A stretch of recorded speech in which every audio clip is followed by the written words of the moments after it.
नमस्कार दोस्तों, मैं हूं प्रदीप मिश्रा, आपका दोस्त, आपका भाई, और आप देखना शुरू कर चुके हैं प्रॉपर्टी मिश्रा शो में हम लेकर आते हैं रियल एस्टेट की सबसे नई और भरोसेमंद एनालिसिस। चाहे आप पहली बार घर खरीद रहे हो या एक्सपीरियंस इन्वेस्टर हो या अपनी प्रॉपर्टी बेचने की सोच रहे हो, हमारा हर एपिसोड आपके लिए खास एनालिसिस लेकर आता है। हर मार्केट के ट्रेंड हम समझाते हैं और बताते हैं कि कैसे इंफ्रास्ट्रक्चर का विकास आपकी प्रॉपर्टी इन्वेस्टमेंट को सीधा इफेक्ट करता है। प्रॉपर्टी मिश्रा शो का मकसद ही यही है कि आपको सही और समझदारी से इन्वेस्टमेंट करने में हेल्प करें। आज हम बात करेंगे एनसीआर में एरोसिटी के बारे में, जो जल्दी भारत का सबसे बड़ा मल्टी मॉडल ट्रांसपोर्ट हब बनने जा रहा है, जहां रेल, सड़क और हवाई यात्रा के सभी तरीके एक साथ जुड़ेंगे। आइए डिटेल में समझते हैं इस बदलाव का आपकी प्रॉपर्टी इन्वेस्टमेंट पर क्या असर पड़ने वाला है। इससे पहले कि आगे बढ़े, आपको बता दूं, वीडियो पूरा देखिएगा तब पूरी जानकारी मिलेगी आपको। और वीडियो पसंद आए तो लाइक, कमेंट, शेयर जरूर कीजिएगा। और ऐसे और इंफॉर्मेटिव एनालिसिस आपको मिलते रहे, इसके लिए फटाफट चैनल को सब्सक्राइब कर लीजिए। तो चलिए शुरू करते हैं। नमस्कार, मैं हूं प्रदीप मिश्रा। प्रॉपर्टी मिश्रा शो में आपका स्वागत है। यहां हम आपको प्रॉपर्टी और प्रॉपर्टी मार्केट की हकीकत बताते हैं। नो बकवास, डायरेक्ट काम की बात। चलिए शुरू करते हैं। एरोसिटी की लोकेशन और करंट स्टेटस सबसे पहले ये समझिए आप। एरोसिटी यानी इंदिरा गांधी इंटरनेशनल एयरपोर्ट के पास और दिल्ली गुरुग्राम के बीच एक अहम स्थान, जहां एयरपोर्ट एक्सप्रेस मेट्रो लाइन से दिल्ली के बीच सफर सिर्फ 20 मिनट का होता है। एरोसिटी में 16 लग्जरी होटल्स हैं और वर्ल्ड मार्क जैसे बड़े कमर्शियल कॉम्प्लेक्स पहले से ही हैं, जिनमें कई ग्लोबल कंपनीज अपने ऑफिस चलाती हैं। वर्ल्ड मार्क प्रोजेक्ट के पहले स्टेज में 1.5 मिलियन स्क्वायर फीट एरिया है। दूसरा चरण भी जल्द पूरा होगा और तीसरा चौथा जो स्टेज है, फेज है, वो 2027 से 2032 तक पूरा होंगे। तो कुल मिला के 20 मिलियन स्क्वायर फीट से ज़्यादा एक एरिया बनेगा, जिसमें ऑफिस, रिटेल और रेजिडेंशियल एरिया सब होने वाले हैं। अब एरोसिटी का मल्टी मॉडल ट्रांसपोर्ट हब में ट्रांसफॉर्मेशन क्या है, ये आपको समझाता हूँ। राष्ट्रीय राजधानी क्षेत्र परिवहन निगम यानी एनसीआरटीसी ने कहा है कि एरोसिटी का भारत का सबसे बड़ा मल्टी मॉडल ट्रांसपोर्ट हब बनाया जाएगा।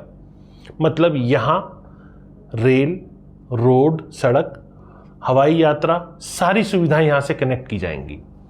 अब नमो भारत ट्रेन जो दिल्ली गुड़गांव राजस्थान रूट पर है, वो एरोसिटी से गुजरेगी।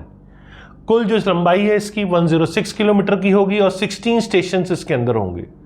दिल्ली मेट्रो की गोल्डन लाइन का फेज 4 मार्च 2026 तक पूरा होगा, जो कि तुगलकाबाद से आईजीआई एयरपोर्ट टर्मिनल तक होगा। अब इसके अलावा इंटरस्टेट बस टर्मिनल भी यहां बनेगा, जो पंजाब, हरियाणा, राजस्थान, हिमाचल प्रदेश, यूपी और उत्तराखंड से इसको जोड़ेगा। साथ ही एयरपोर्ट के टर्मिनल्स के बीच एक ऑटोमेटेड पीपल मूवर भी होगा। ये मल्टी मॉडल हब पैसेंजर्स के लिए एनसीआर के डिफरेंट एरियाज में ट्रेवल टाइम कम करेगा और कम्यूटिंग आसान कर देगा। जब जब ऐसा इंफ्रा डेवलप होता है तो कम्यूटिंग आसान होती है। अब इन सब का रियल एस्टेट पे इफेक्ट क्या है? ये डेवलपमेंट एरोसिटी के आसपास के इलाकों की प्रॉपर्टी वैल्यू 10 से 15% तक बढ़ाती है और वर्ल्ड मार्क में पहले से ही ग्लोबल कंपनियों के ऑफिसेज हैं और बेटर कनेक्टिविटी से यहाँ डिमांड और बढ़ सकती है। गोल्डन लाइन के कारण साउथ दिल्ली के एरियाज जैसे छतरपुर, संगम विहार और इग्नू रोड की डिमांड बढ़ेगी, जहां अब तक मेट्रो कनेक्टिविटी नहीं थी। 2 BHK 3 BHK की फ्लैट की कीमतें जो अनऑथराइज्ड वहाँ 35 से 60 लाख के बीच थी, जो मेट्रो कंप्लीट होने से वहाँ कीमतें बढ़ सकती हैं, लेकिन आपको मैं सजेस्ट करूँगा कि आप अप्रूव प्रॉपर्टी ही लें। यहाँ रहने वाले स्टूडेंट्स और वर्किंग प्रोफेशनल्स की रेंटल डिमांड और इनकम दोनों बढ़ सकती है। अब एरोसिटी के आसपास के मिलने वाले फायदे आपको बताता हूँ। एरोसिटी के मल्टी मॉडल हब बनने से सिर्फ इस इलाके में नहीं बल्कि आसपास के इंपॉर्टेंट एरियाज में भी प्रॉपर्टी मार्केट पर बड़ा पॉजिटिव असर पड़ेगा। आइए देखते हैं कौन कौन से एरिया सबसे ज़्यादा बेनिफिटेड होंगे। द्वारका और द्वारका एक्सप्रेसवे ये पहला ऐसा एरिया है। द्वारका जो पहले से ही मेट्रो कनेक्टिविटी से अच्छी तरह से कनेक्टेड है, अब एरोसिटी के ट्रांसपोर्ट हब से और भी बेटर होगा। द्वारका एक्सप्रेसवे जो गुरुग्राम को दिल्ली से जोड़ता है, एरोसिटी के बिल्कुल पास से गुजरता है। इस एक्सप्रेसवे पर बने रेजिडेंशियल और कमर्शियल प्रोजेक्ट्स को डायरेक्ट फायदा होगा। नमो भारत ट्रेन से द्वारका एक्सप्रेसवे के रेजिडेंट्स को एयरपोर्ट और गुरुग्राम आना जाना दोनों आसान हो जाएगा। द्वारका सेक्टर 21, 22, 23 जैसे एरियाज में प्रॉपर्टी प्राइजेस में 8 से 12% की बढ़ोतरी एक्सपेक्टेड है।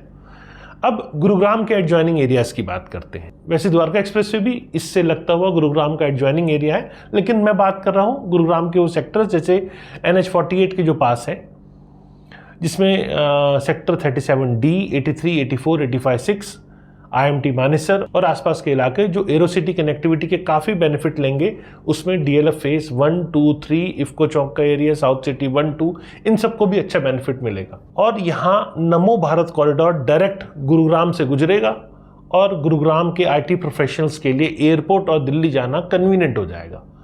इससे गुरुग्राम का रेजिडेंशियल प्रोजेक्ट्स जो हैं उनमें 10 से 15% की इजाफा देख सकते हैं आप। अब बात करते हैं वसंत कुंज एरिया की। वसंत कुंज जो एरो सिटी के सिर्फ 4-5 किलोमीटर पर है, सबसे ज़्यादा बेनिफिट लेने वाला है क्योंकि दिल्ली है और वसंत कुंज का एरिया भी काफ़ी हद तक खुला डिल्ला है। गोल्डन लाइन मेट्रो इस इलाके से गुजरेगी और साथ ही नमो भारत ट्रेन की कनेक्टिविटी भी मिलेगी। तो वसंत कुंज के सेक्टर A, B, C में पहले से ही प्रीमियम रेजिडेंशियल सोसाइटीज़ हैं और नई कनेक्टिविटी से यहाँ की प्रॉपर्टी वैल्यू में शार्प राइज हो सकता है। वसंत कुंज में प्रॉपर्टी प्राइजेस 15 से 20% तक बढ़ सकते हैं। अब बात करते हैं महिपालपुर एरिया में या उसके आसपास नियर बाय एरियाज में। महिपालपुर जहां बजट होटल्स और गेस्ट हाउस के लिए फेमस है, अब हॉस्पिटैलिटी इंडस्ट्री के साथ साथ रेजिडेंशियल मार्केट में भी ग्रोथ देखने को मिलेगी। इंटरस्टेट बस टर्मिनल के एरो सिटी में बनने से महिपालपुर, वसंत कुंज, घिटोरनी जैसे एरिया की कमर्शियल इंपॉर्टेंस बढ़ सकती है। यहाँ रेंटल यील्ड इंप्रूव होगी और स्मॉल बिजनेस के लिए भी नई अपॉर्चुनिटीज खुल सकती हैं। अब मैं आपको कुछ इन्वेस्टमेंट की अपॉर्चुनिटीज ही बताता हूँ। एरो सिटीज़ में कमर्शियल प्रॉपर्टी में इन्वेस्ट आपके लिए अच्छी अपॉर्चुनिटी हो सकती है, खासकर ऑफिस स्पेसेस, कोवर्किंग और रिटेल स्पेस में। वर्ल्ड मार्क कॉम्प्लेक्स में अनेक ऐसी बड़ी कंपनियां हैं जो इस समय मौजूद हैं। रेजिडेंशियल इन्वेस्टमेंट के लिए गोल्डन लाइन के आसपास के एरिया जैसे संगम विहार, छतरपुर, इग्नू रोड, ये आपके लिए अच्छे ऑप्शन हो सकते हैं। इन एरियाज में पूरी तरह अफोर्डेबल हाउसिंग आपको मिल जाती है, लेकिन मेट्रो ऑपरेशन होने के बाद कीमतें तेजी से बढ़ेंगी। मार्च 2026 तक मेट्रो के पूरा होने के बाद अगले 12 से 18 महीने इन्वेस्टमेंट के लिए सबसे बेटर या मैं कहूँगा सबसे उपयुक्त माने जाएंगे।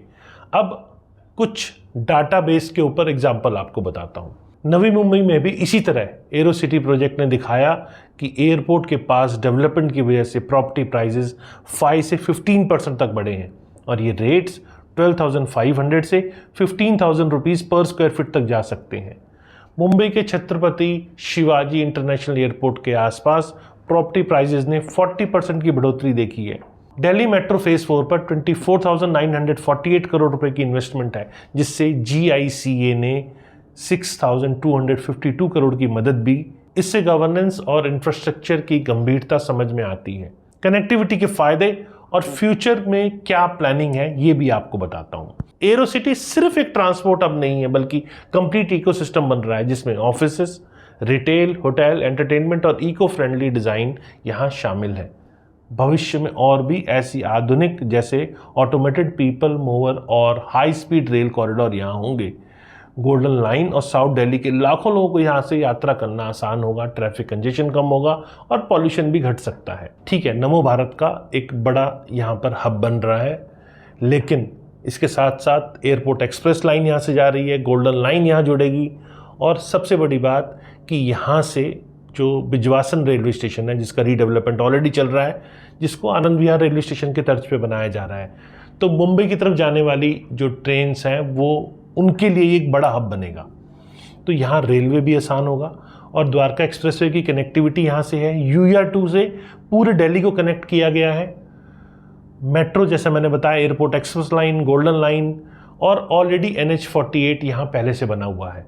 तो ये सब कनेक्टिविटी मिलकर एरो सिटी को एक बड़ा हब बनाने की तैयारी में है और यहाँ इतनी बड़ी कमर्शियल डेवलपमेंट है जिससे आसपास के एरिया बहुत ज़्यादा बेनिफिटेड होंगे। जैसा कि आप सब जानते हैं, गुरुग्राम के अंदर साइबर हब, यहाँ साइबर हब का फ़ायदा ये मिला कि आसपास के एरिया में बहुत तेज़ी से डेवलपमेंट देखने को मिली। तो वैसे ही यहाँ पर इतनी बड़ी डेवलपमेंट और वो भी एयरपोर्ट के साथ लगती हुई और वो भी राजधानी के अंदर, ये अपने आप में बहुत बड़ा प्रोजेक्ट है जो बन रहा है। ये आपको आज समझना पड़ेगा नक्शे के ऊपर, तब आप फ्यूचर में फोरसी कर पाएंगे कि हमें करना क्या है। एक अच्छी इन्वेस्टमेंट वही होती है जो आप नक्शे पे समझ पाएँ और फ्यूचर को प्रिडिक्ट करके आप अपना पैसा लगा पाएँ। तो इस टाइप की ऐसी डेवलपमेंट, या जैसे ये डेवलपमेंट, ऐसी और भी डेवलपमेंट्स कई बार कई जगहों पे होती हैं जो हम लोगों को पहले से कई चीज़ें पता होती हैं। तो हमारे साथ जो लोग जुड़े हुए हैं, हम उनके उस काम में हेल्प भी करते हैं कि किस तरह से आपको हम बेटर प्रोडक्ट दिला सकें। तो चलिए, अब तक आपने देखा कि एरोसिटी का मल्टी मॉडल ट्रांसपोर्ट हब बनना Delhi NCR real estate market के लिए एक बहुत बड़ा बदलाव है।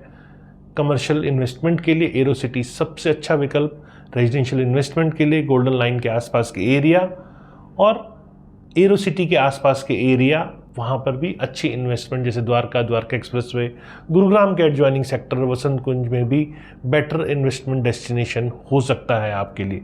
2026 तक प्रोजेक्ट पूरा होने के साथ अगले 12 से 18 महीने इन्वेस्टमेंट के लिए बेस्ट होंगे गोल्डन लाइन के ऊपर। प्रॉपर्टी मिस्टर शो के साथ जुड़े रहें। अगर वीडियो अच्छा लगा तो लाइक करें, सब्सक्राइब करें, कमेंट करें और फ्यूचर में और ऐसे एनालिसिस समझने के लिए फटाफट चैनल को सब्सक्राइब कर लीजिए। नमस्कार और जय हिंद।